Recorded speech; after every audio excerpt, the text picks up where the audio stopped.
So welcome everyone. Thank you for joining us today. I see people coming to the webinar. Let's wait for a couple of seconds.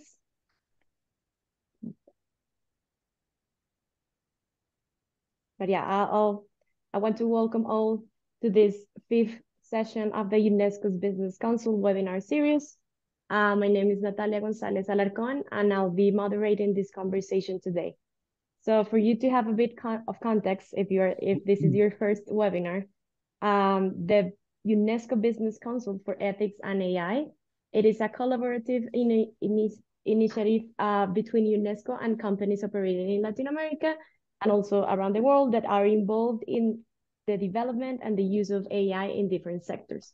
So the council aims to serve as a platform for companies to come together, exchange experiences, and promote ethical practices within the AI industry. So we're currently, we have Microsoft and Telefonica as co-chairs of the Business Council.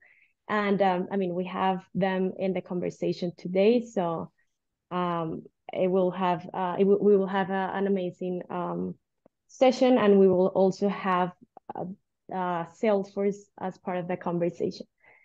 So let me, before starting, give you a few details about logistics. So we'll have a couple of minutes at the end of the session for questions from the audience. So you will see at the bottom of your screen some Q&A session bottom, so you can write there any questions that you have during the interventions of our panelists, and we will have hopefully a couple of minutes at the end to kind of address your questions. So don't be shy, and please feel free to add your comments and your questions in that specific bottom of the Zoom screen. So what are we going to talk about today? I think as the COP28 just finished, it's a good time to start talking and to address a topic that is gaining a lot of space in the AI conversation, which is the connection between AI and the global green agenda. So the aim of this webinar is to try to address two main topics. So how is the world or the companies and governments managing the environmental impact of AI models? And how we can explore the AI potential to contribute to decarbonization and biodiversity conservation. So we will be talking about challenges, but also opportunities about AI in terms of sustainability. And at the end, I mean, for UNESCO, we recognize environmental policy as a crucial element in UNESCO's recommendations, and is part of the central objective as well as of the ESG agenda globally. So we want to explore this relationship with the industry. And as I mentioned before, we have important players such as Microsoft, Telefonica, and Salesforce. So we will have an amazing conversation, very interesting to kind of hear different approaches, different efforts that different companies are doing in this regard. So I think we're ready to introduce our panelists. So let me start with Boris. I think I have a problem pronouncing your last name. So I might not try to do it, but you can say it when you introduce yourself. Boris is the Senior Manager of Emission Reduction at Salesforce. His focus is on implementing carbon reduction strategies throughout Salesforce net zero value chain. And this includes decarbonizing the global real estate portfolio and driving supply chain climate action while investing in nature-based solution and high-impact renewable energy development. So thank you, Boris, to be part of this conversation. Let me follow my list. And now I'll introduce Richard Benjamins. Richard is the Chief Responsible AI Officer at Telefonica. He was named as one of the most influential people in data-driven businesses. He is also co-founder and vice president of the Spanish Observatory for Ethical and Social Impacts of AI, Odisea IA. And happy to have you here as well. Let me now introduce Maria Paula Duque. Maria Paula is the sustainability lead in Latin America at Microsoft. She has worked in telecommunication, digital, and transportation sectors for more than 20 years. She has experience in government relationships, relation communication, sustainability, and crisis management, as well as regulatory and stakeholder strategy. And she's a member of several different boards of directors and promoter of the Leadership in Heels, or Liderazgo en Tacones, as we call it in Spanish. So thank you, Mara Paula. It's nice meeting you, and it's great to have you here as well. And finally, we have Angel Melguizo, which is a regional advisor for UNESCO on artificial intelligence and ethics in Latin America. And he has been leading this effort actually to create this UNESCO Business Council for Ethics and AI. Angel has more than 20 years of experience in both the public and the private sectors, including the Vice Presidency for External and Regulatory Affairs at AT&T in Latin America and Senior Advisor at the Economic Bureau of the Spanish Prime Minister. So Angel is part of this effort, is the leader of this effort. So it's nice to have him here as well. And I think I finished with introductions. I think we're ready to start the conversation. So I'll give the floor to you, Boris. Sounds good. Thanks so much. Really excited to be here. All right. So as Natalia mentioned, I work on Salesforce's emissions reduction strategy. We have a goal to reduce our emissions in alignment with the world's 1.5 degrees C climate trajectory. And so part of that work involves collaborating with our infrastructure teams, product teams, as well as our AI research and our responsible AI teams on what our approach to sustainable AI looks like. So I'll really briefly cover that today. So Salesforce has been working on AI for CRM for nearly a decade. And that's under the Salesforce Einstein brand that you might be familiar with if you're familiar with our products. And that's evolved from predictive AI all the way to creating our own large language models with this recent wave of generative AI. And earlier this year, we put the full force of generative AI in all of our products with the Einstein 1 platform. And what the most important thing to understand for this conversation is that generative AI has a lot of potential, but there's also significantly increased risks. And that's why with this platform, we included the Einstein trust layer. So the Einstein trust layer is an aspect of this platform that tackles the most critical risks of AI. And it ensures accuracy, safety, honesty, empowerment, as well as sustainability, which is what I'll zoom in on today. So, there's a lot of potential with AI around sustainability use cases, but we have seen that these large language models take a vast amount of data and compute, which translates to energy and carbon and water usage. And we've seen, although there are positive long-term potentials, if done wrong in the short term, AI could exacerbate climate change. Natalia mentioned COP28, and that has really highlighted what crucial moment we're in with all of this work. So we really need to approach AI mindfully. And so I'll quickly run through our blueprint for sustainable AI and how we're working to reduce the environmental impact. So first, it's important to ensure that the models that we're using and developing are right-sized. There's been especially over the past year, a race to make bigger and bigger models, but I don't really think we need models that can write Shakespearean sonnets to code for us. So our approach has not been to have one general purpose model, but it's to ensure that you have fine-tuned, smaller, right-sized models created specifically for intended applications. And besides being more sustainable, smaller models are more cost-effective, easier to control and understand, and you can get the same performance as large models. I have a few examples here. Salesforce's latest code gen model, which uses natural language to code, it outperforms models that are 2 times as large. And more recently, our forthcoming X-Gen mobile model is tailored to CRM use cases and is 40% smaller than similar models. It even fits on your phone. It works without Wi-Fi. It's fast and secure. And outside of Salesforce, in the open source development space, recently we've seen the Zephyr 7 billion parameter model that can outperform models 10 times larger. So it's been great. We've seen some movement towards not just creating bigger and bigger and bigger models, but really fine-tuning and tailoring those models. And there's significant sustainability benefits there.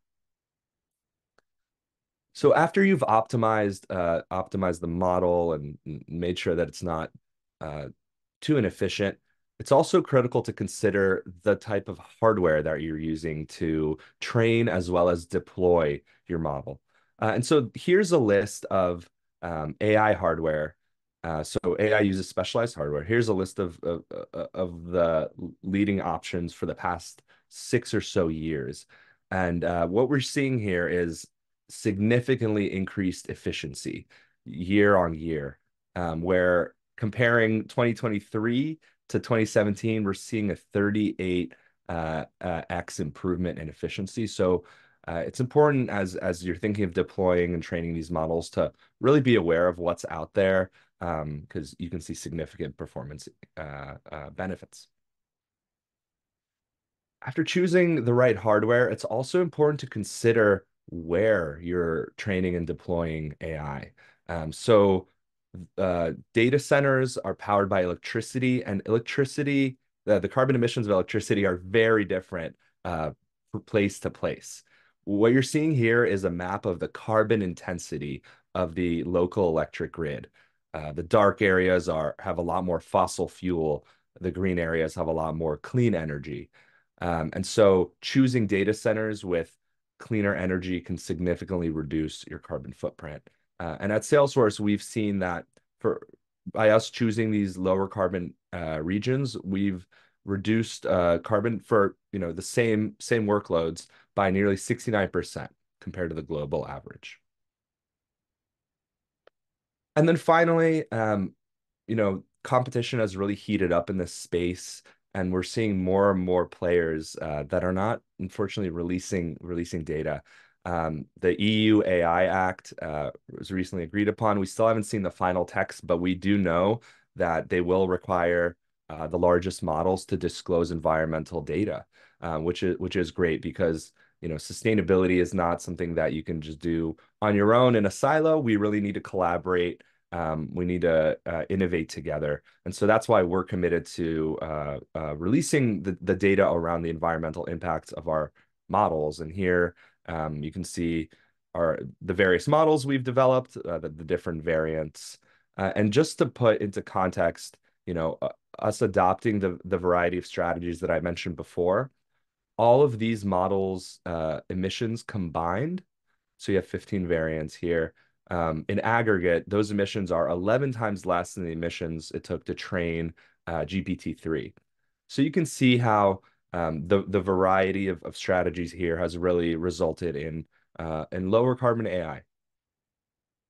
And then finally, just want to call out that course, there are a lot of potential roles for AI in climate action. I want to call out this great organization, Climate Change AI.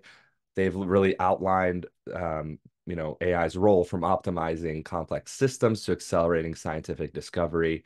And just recently, Google and BCG put out a paper estimating that AI has the potential to help mitigate 5 to 10% of global GHG emissions by 2030.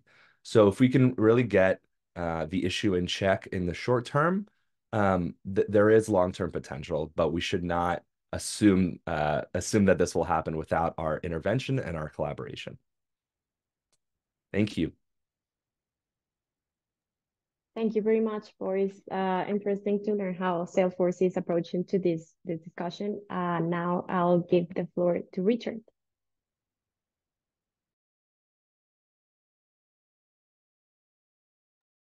Yes, thank you, Natalia. And wow, that was a very interesting talk, Boris. I think I actually really learned a lot, and it fits very well with what I would like to share with all of you, although a bit, well, in one point at a bit higher level, and then at the other part at a bit more, lower level. So let's go to the stuff. Yeah. So Telefonica is a company that is really committed to the climate goals. Yeah. It has very strong targets for being net zero in 2040, but along the road, very strong targets on reducing whatever can be reduced in its all operation network, operation tier one, tier two, and scope three. So we're not talking about this because, of course, AI can have a role in this and also is some of the causes of this, but it is really high on our strategy to get those emissions down and contribute to it. Yeah. What I wanted to talk about today is on two parts. One is what I called AI for green, also AI for climate change, where we use this technology to fight climate change. And actually, Boris mentioned that there was just study, and it is possible. I want to highlight three specific initiatives that actually work on this, and then also highlight some challenge. The first one is on the left-hand side is that we want to fight air pollution, which is also related to climate change and actually also to health in lots of cities. As you know, there is some regulations, especially in Europe, where every city with more than 50,000 inhabitants need to have a low emission zone designated, where it's let's say where it's better to breathe healthy area.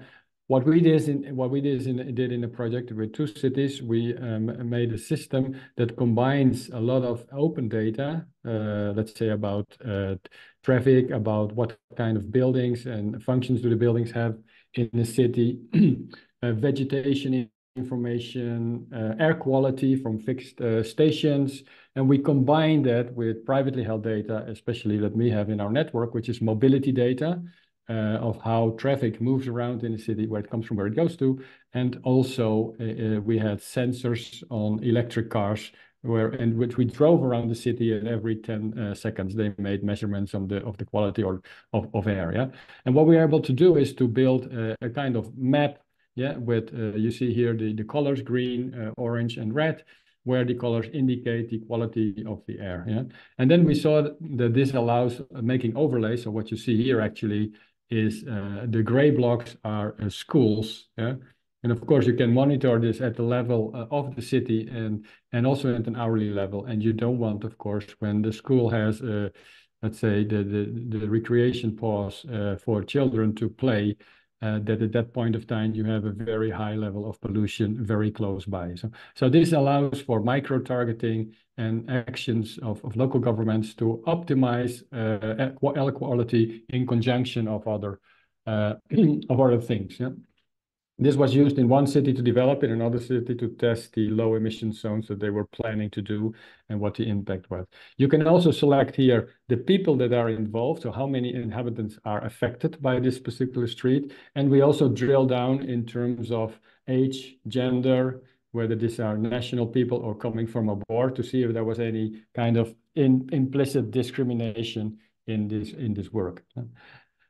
Another example is where we work together with a lot of private sector companies and public sector companies, like the statistics office, the National Bank of Spain, a large bank, a large energy company, we as a large telecommunication company and an insurance company, where we want to share all this privately and publicly held data to measure the impact of climate change policies or economic activity.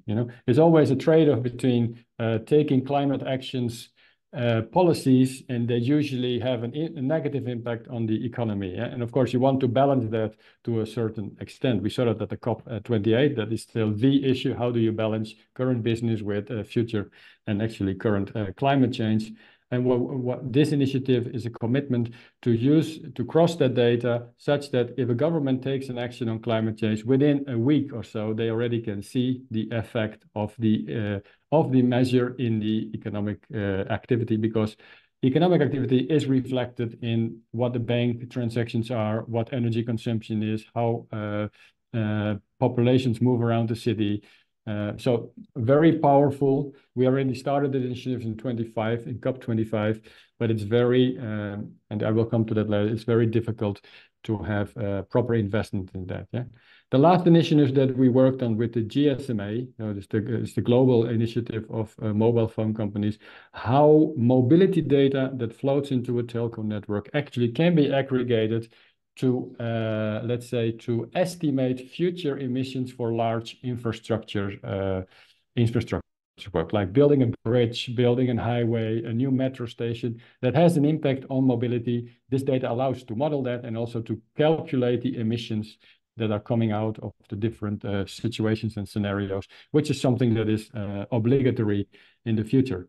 So all these are interesting projects to help fight climate change. The problem with all those projects is who's going to invest in them to make it happen on the floor. Yeah. So for many of those initiatives, we've been working on it for many years, but we don't find any investor in this simply because there is no immediate profit to gain from this. And therefore, this is in general for the SDGs, a huge amount of investment is needed. And we need to divert some of the investment for profit in all the AI systems to invest in AI systems that solves those problems.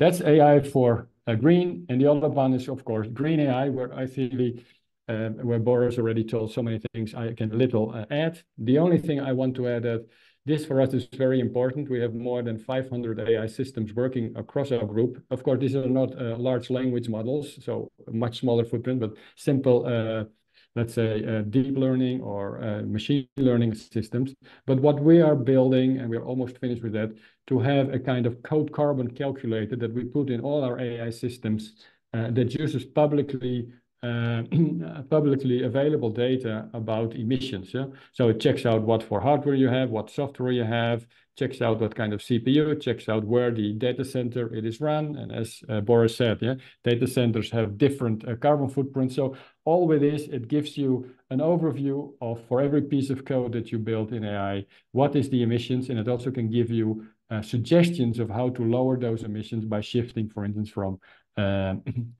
call center, from data center locations. And I think that was it. Thank you very much. Thanks, Richard, very much. Yeah, thank you for the specific examples. I think that helps to illustrate what we are discussing today. So thank you very much. And now pass the floor to Maria Paula. Thank you. Difficult to change a little bit the gears with such a good presentation that you have made. Let me know if you're seeing my screen, please. I will go as fast as I can. I don't know why. Sorry, give me 1 second because I want to show you something else. And I want to talk more from the business perspective. And just for the audience, remind that the World Economic Forum sees the AI and machine learning specialist as #1 work that is going to be seek for companies in the future. And in the second place, sustainability specialist. I usually ask how many of us can be categorized within any of those, and how are we going to prepare for the new world of a greener world in a more broader perspective in sustainability. And you can see here also how the green transition will drive different kind of jobs and what jobs are going to grow in the future. And of course, you have people that analyze sustainability will need to have the data, will need to go into the operational part of the companies to really improve the carbon footprint. And of course, you have all the operative part of the solar energy installation or the transition and the renewable energy engineers. And because we come from COP28, I always look at this map and see we really don't have time. I mean, our world is on fire, and you can see how much red that is the increase of temperature that we're going to have in the future. And what is more sad and that worries me the most is that the most probable scenario will not be the 2 centigrades increase, but 4. And in a 4 for 21,000 will be impossible to survive in many places of the earth where the temperature is going to be really, really high. And we saw this year the highest temperatures on earth for a long time. So we really need to put AI to serve this problematic and to work faster to get the right data, the right moves, and to understand where are we going to. I don't know, guys, if you have seen this article of the Nature magazine that took the SDGs and mapped how many of the KPIs of the SDGs are going to be improved by using artificial intelligence. And you can see that it's going to be around 79%. That's a very good metric to know how we are going to use data to really make predictions and work faster and know where to intervene. That I believe is one of the main problems that we have.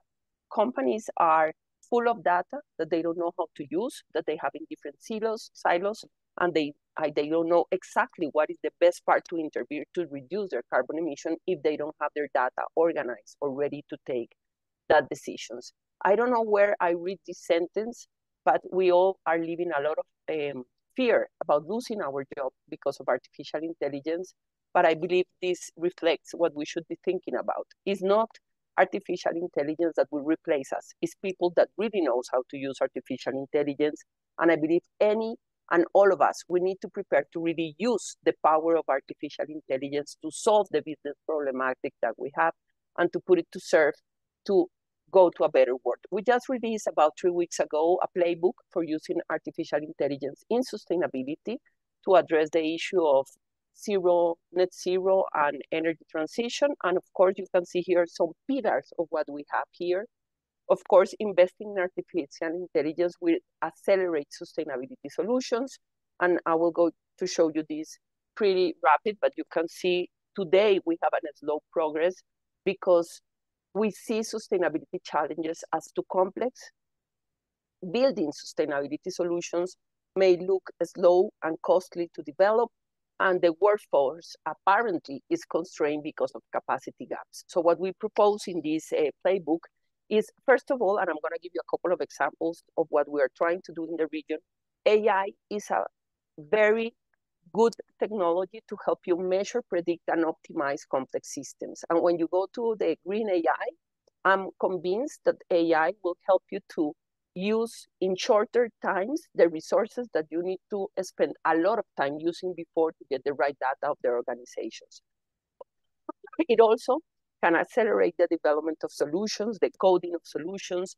It will solve part of the bottlenecks that we have today about developers and how we find the right people to build the solutions. And it also empowered the workforce.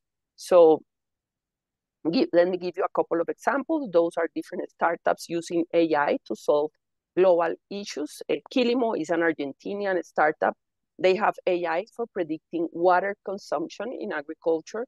They sit down with the agriculture and give them a precise model and where of how they should be using water in their seeds. And by that, they help them to reduce the consumption of water, reduce the consumption of energy, and the most important part, improve the product that they are releasing to the market. And the second one is Tomorrow.io, that based on artificial intelligence, sells weather as a service and give companies a lot of precision of temperature, winds, fires that could happen in their operations and help them to change the way they operate based on the kind of information that they got. And I want to finish with this one that is a project that we have in Colombia. We have another 3 solutions going in Brazil. This is Project Guacamaya for the Amazonian rainforest. We have a dream that is to really build the control tower of the Amazonas with the right technology. So what we did in this case is we connect different dots. We got Sinchi Institute that has a lot of the sounds of the rainforest that were without tagging or catalog and last a lot of time to collect that information. And we also have Humboldt that has a lot of images of the rainforest. We took everything together, built a data lake, move everything to the planetary computer. And what is happening now, it's first of all, the time to capture the information is being massively accelerated. So scientific now doesn't have to stay like 7 days, 10 days, doing all the tagging and the categorization of the information. They just tag, do it once, and now we are able to process images and sounds, like 10,000 images or sounds per week. And people will be able to go to the planetary computer, select a specific place of the Amazon, and they will be seeing the images of the forest and hear the noises of the Amazon. And that will be a way to enhance the quality of the carbon bonuses that will be emitted in the future for protecting the Amazon. So this is the kind of way we see we can be practical in the use to artificial intelligence to solve complex problems and addressing climate change issues. Thank you, Maria Paula. I think you shared interesting facts and also specific examples that help to have more ideas on how we can actually design or think about solutions for sustainability. So now I'll give the floor to Ángel. So thank you very much, and it's really a pleasure to be here. Maybe if you can close the screens. I don't know if you are seeing the screen or not. You're still sharing the screen. I tried to stop and it says actually it's paused. Now? Now I think Yeah, it's working. perfect. Yeah. Thanks. So good morning, good afternoon, everybody, and it's really a pleasure to be here. And after COP28, as some of the colleagues mentioned, be dealing with one of the most exciting and promising areas of AI development, which is the relation with AI. Being the fourth speaking, probably there are not many things that I can innovate on, but I will structure some of the main points around, obviously, the work that the United Nations and UNESCO we are doing on greening AI on the one hand and using AI for green purposes. Let me start with some data. Bloom, one of these, the simplest large language models, use as much energy as flying return New York, San Francisco, due to their energy consumption. So basically that illustrates how much energy these models have in order to be trained. And I think that justified the pioneer position that UNESCO had on including a specific, let's say, topic and specific recommendations on environmental sustainability issues in the work. That is the need to assess the direct and indirect impact on environment of AI systems. Generative AI is just making things even, let's say, more extreme, because more data is needed, more training is needed, and actually when they are functioning, they're using more energy. But the main issues are there. First, energy consumption. Number two is also the environmental impact of raw materials that are needed in order to fabric and to produce these AI-driven services. And last but not least, a point that was not mentioned is water consumption. There are some reports on how much water just for cooling the data centers and all the infrastructures is needed.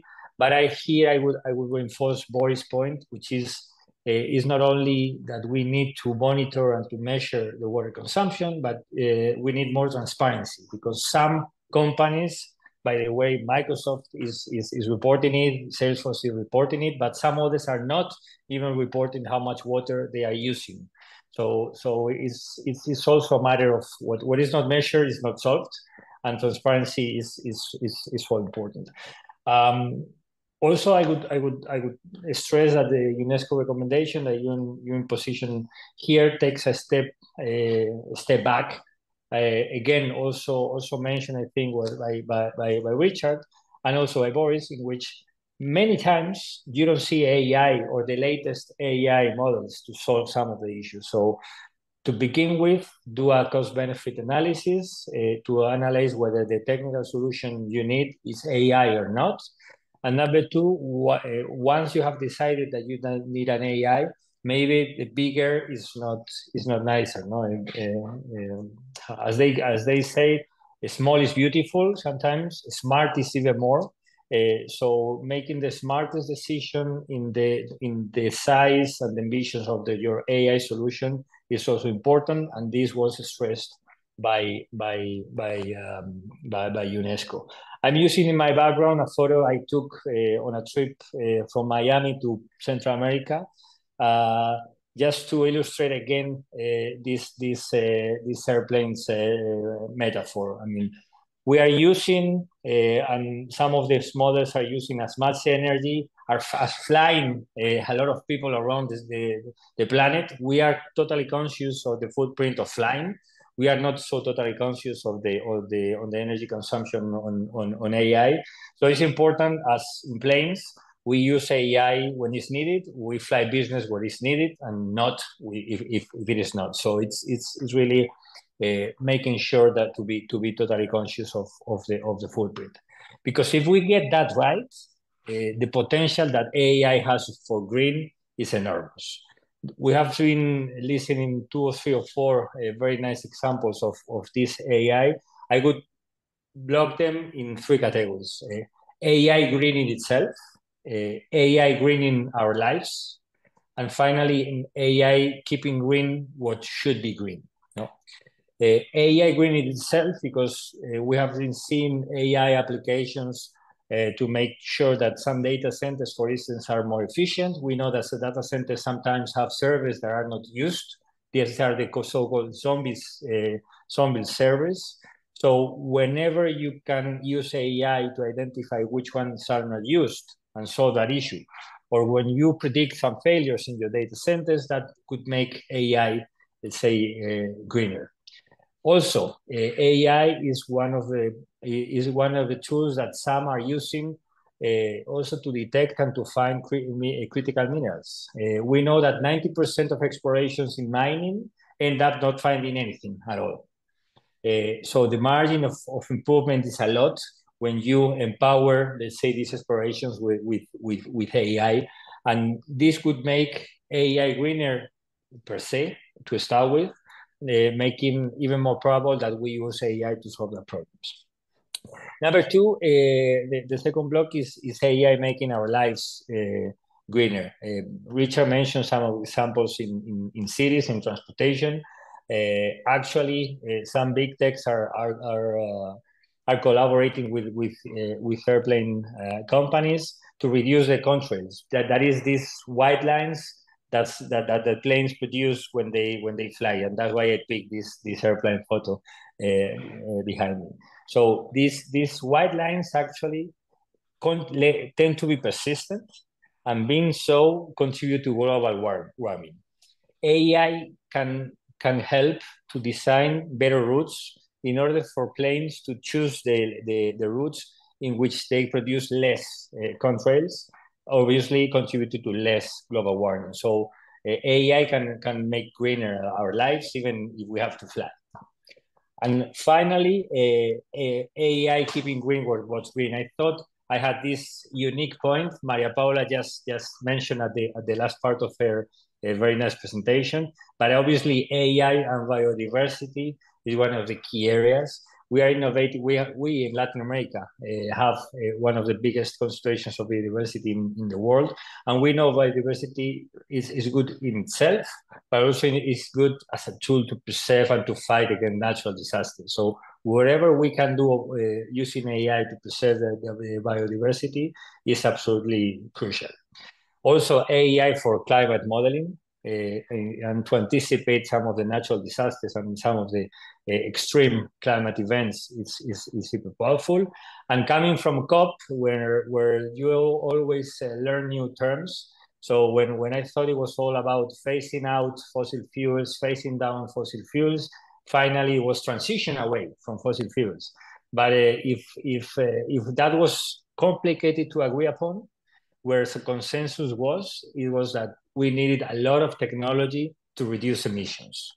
So these 5 to 10% emission reductions that Boris mentioned in his speech, obviously is one of the areas where I think AI can keep green what should be green. In a nutshell, and to finish, I think we have a huge opportunity. I mean, AI can be one of the triggers and one of the main tools to preserve the environment, to preserve biodiversity, to respond to extreme climate events, to respond to natural disasters. But we have to do it right. We have to do it right with transparency. We have to do it right with proactivity.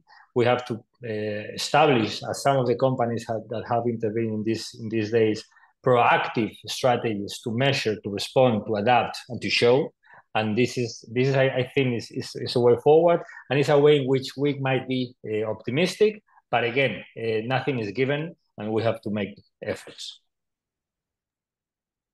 Thank you very much, Angel. I think because I'm aware of the time, so I'll start by asking you, all of you, one question, because I mean, I want for you all to have at least a couple of minutes to reply. So we have mentioned multiple challenges, opportunities, different initiatives and projects that are advancing in this agenda of AI, of green AI, or AI for greener development. And I want to mention what Angel said. It was the final conclusion of COP28. That was at the end, we all agree that we need technology and we need AI to reduce pollutions and to keep working on that agenda as well. So we can agree on that. We can say that we realize that AI has a potential to develop sustainable solutions and to address these challenges that we have heard today and in different others conversations. But what we also know is that we need collaboration across different sectors, and that's why we have you here as well. So I know that governments can also play a facilitating role, and that you as an industry also have an important role. So how we can manage these different roles with also civil society and academia. So what is the role that the private sector play in this collaborative effort? And if you see that the government play a key role in facilitating this discussion, how should this facilitation can be structured? I don't know if some of you want to start. I can give some ideas, because this is like an issue that appears in every conversation, how we are going to create a well-structured and articulate ecosystem around AI. And if you, for example, take agro or agri-techs or agri-solutions, we cannot go further if we don't engage government. We don't make a data protocol of who owns the data. Part of the problems that we have in Latin America is the data coming from agriculture is captured by the person itself without the right technology to provide that information. Some of the information is in different institutions that really behave as silos. So before going into all that regulation of how we're going to protect for artificial intelligence, we should sit down and start talking, how are we going to share the right information, well organized, with the right data to solve the critical problems that we have in our countries. I have like a dream of building an ecosystem when you really have like government and a list of the key issues per country that you need to address, academia and the right people to really help you solve those problems, people expert in the process of the data that you are going to require, private sector providing like expertise in how we deal with data, not necessarily the technology, but our own way of manage data, and publish that information to make the public aware of what we are doing, and promote hackathons in the startup ecosystem to really solve the problem in a systemic way. Thank you, Maria Paula. Great. Richard, Boris? Oh yeah, I can mention something about. I think there's one thing that I wanted to mention anyway. So I think awareness of the footprint of what we all do in life. Yeah. So awareness in the AI footprint is coming up slowly, but as a person, we also have a large emissions footprint with all the photos we held on our mobile phones and or on all the 10,000s of emails that we never read, but they are in our inboxes. All of this is sitting in the cloud, mostly in Microsoft's cloud, and they all have a footprint. Yeah, and we never look at them. So I think we can be more IT aware in terms of what our footprint is. Yeah, and in the Netherlands, I'm from the Netherlands originally, and there is actually a new phenomenon, and in Dutch it's called vliegschaamte, which translates literally to flight, to shame of flying. So there are lots of consumer citizens who refuse to take an airplane for holidays. Yeah. So because they feel ashamed to create for fun a footprint. Yeah. Now I live in Spain. There's something.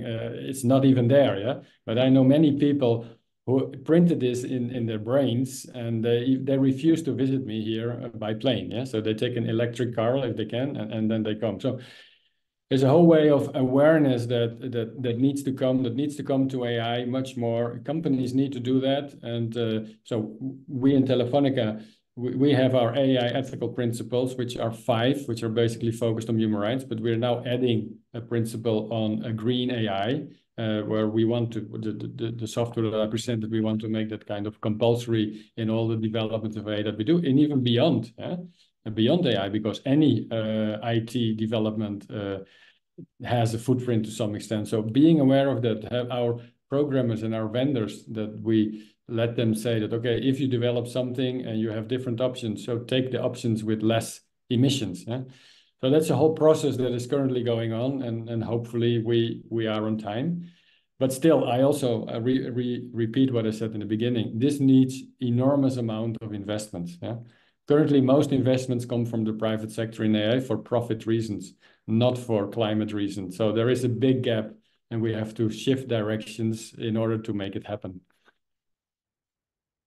Thank you, Richard. Yeah, I mean, we heard about Maria Paula saying that the need to build a more coherent and more consistent ecosystem with a specific role for different sectors. We hear what Richard said about awareness of our own digital footprint and AI, and how investment is needed. I don't know, Boris, if you want to complement, or Angel.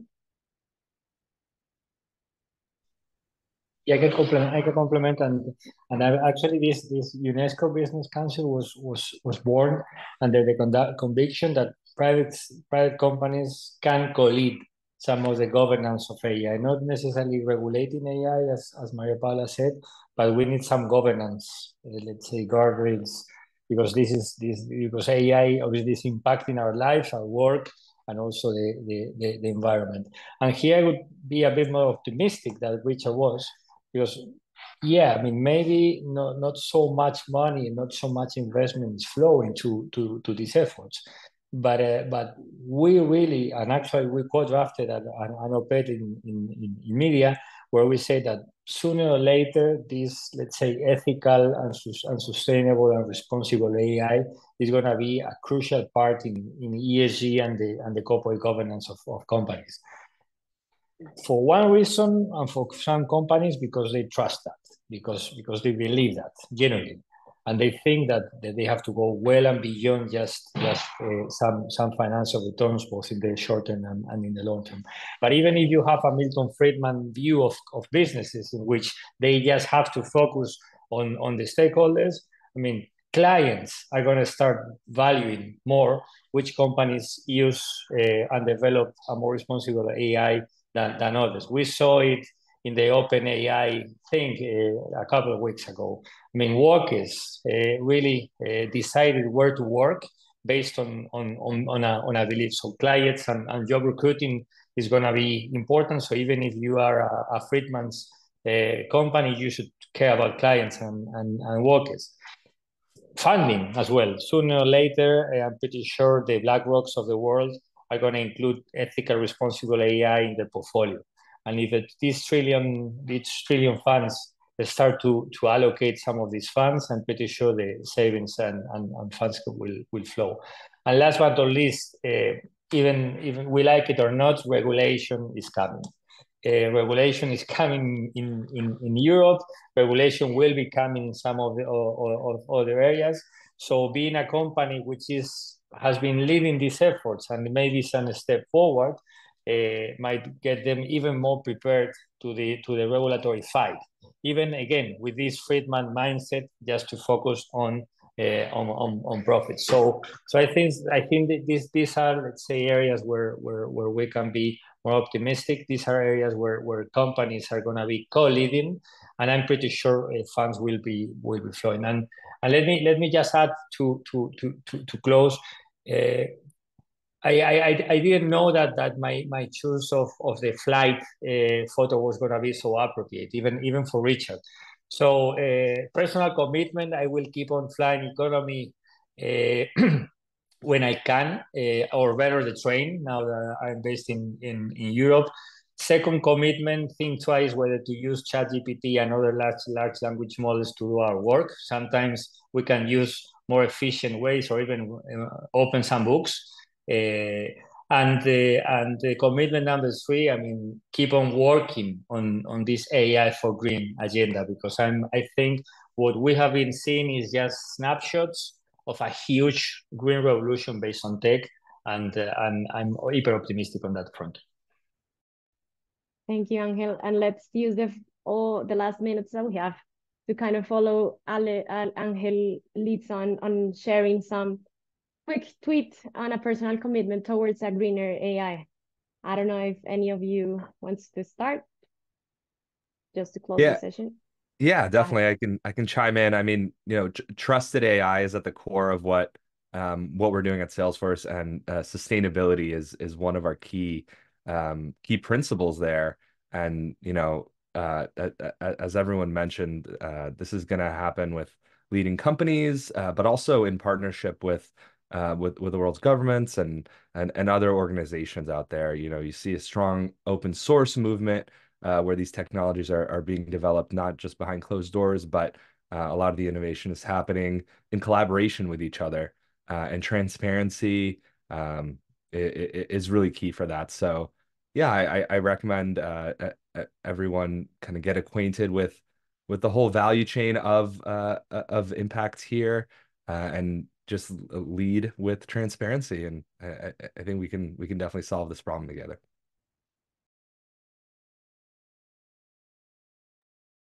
Maria Paula, maybe? No, I'm just wondering, as I hear you guys speak, that before worry about AI, we should start by our daily actions. And that is something that I repeat constantly, because maybe you use AI, but you turn on your computer for the whole day without using battery saving. You don't turn it off if you're going to do something else. So green IT start by the user as well. So we really need to reduce the waste that the electronic world generates. And the figures are really terrifying. So the world generates about 50 billion tons of waste. And electronic waste is 55 million tons a year. But we are all in this world of consumption, trying to change our mobiles, our devices, our PCs, our cables. So really, really, it starts by us. Like Angel told about the flights, exactly happened the same with technology. I was reading a very good book that is called like How Big Are Bananas? I don't know how I get to that book because a report of email, etc.